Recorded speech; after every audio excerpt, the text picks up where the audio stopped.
All right, let's talk about a moment that every single ship's officer kind of dreads, the port state control inspection. This isn't just some routine checkup. It's pretty much the ultimate test of your professionalism out at sea. So I want you to picture this. You're the second officer on the bridge. A port state control officer, clipboard in hand, just steps on board, completely unannounced.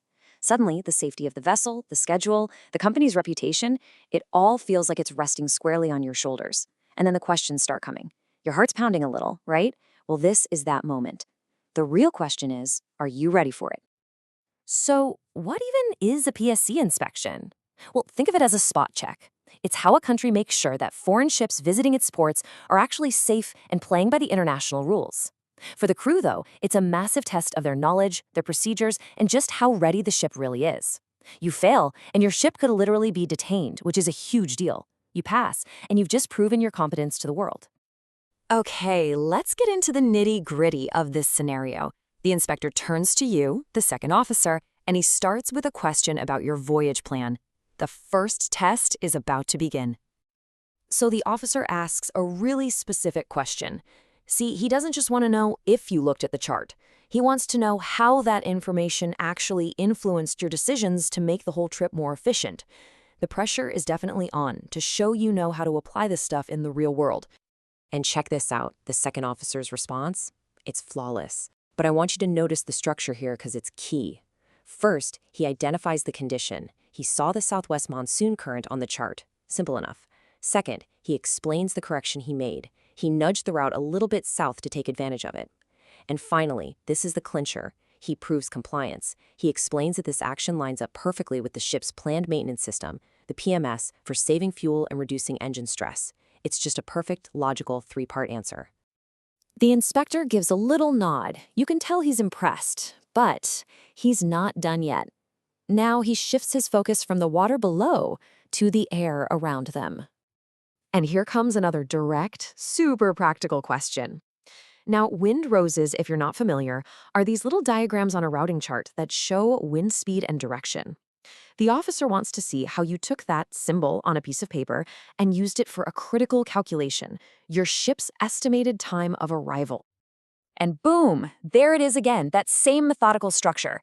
The officer starts with the condition. He saw easterly headwinds of a specific strength. Then he describes his correction. He added a half-knot weather margin to his ETA and even adjusted the ship's ballast to handle it better.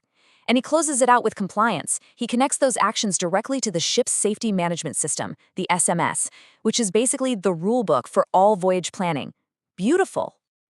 For his final technical question, the inspector connects the dots between the environment and the one thing that trumps almost everything else: safety, and specifically the safety of the cargo.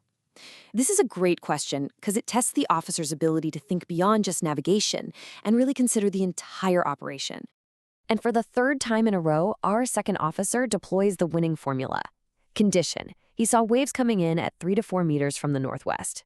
Correction: he actively chose a route to avoid dangerous rolling and, just to be safe, ordered extra lashings on the cargo. And the compliance part? This action protected the cargo. It prevented a really dangerous thing called parametric rolling, where a ship can get unstable in certain waves. And at the end of the day, it avoided a major penalty from the inspector. So 3 questions, 3 absolutely perfect answers. But what's really fascinating here isn't just what the second officer knew, it's how he communicated it. There is a very powerful, very deliberate pattern at play. Just think back on those last 3 responses we went through. Did you see it? Each answer, even though they were about totally different things, currents, wind, waves, they all followed the exact same logical flow. And trust me, that was not an accident. That was a strategy. And here it is. This is the secret weapon, the 3C framework.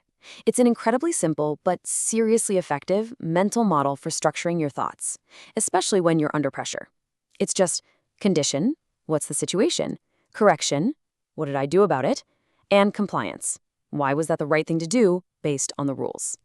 Now, this isn't just some clever trick for passing inspections.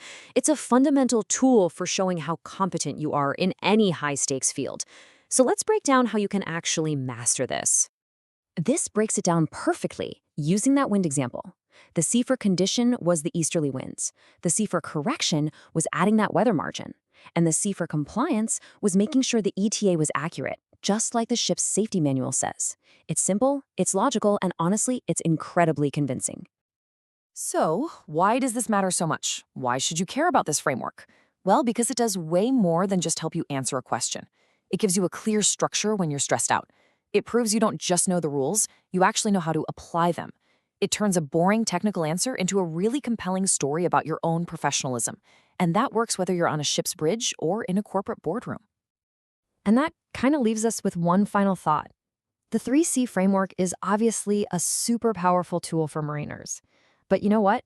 Every single profession has its own logic, its own little formulas for excellence. So the question I'll leave you with is this. What are the simple, powerful frameworks that guide your work? Because taking a moment to think about that might just be the key to your own success.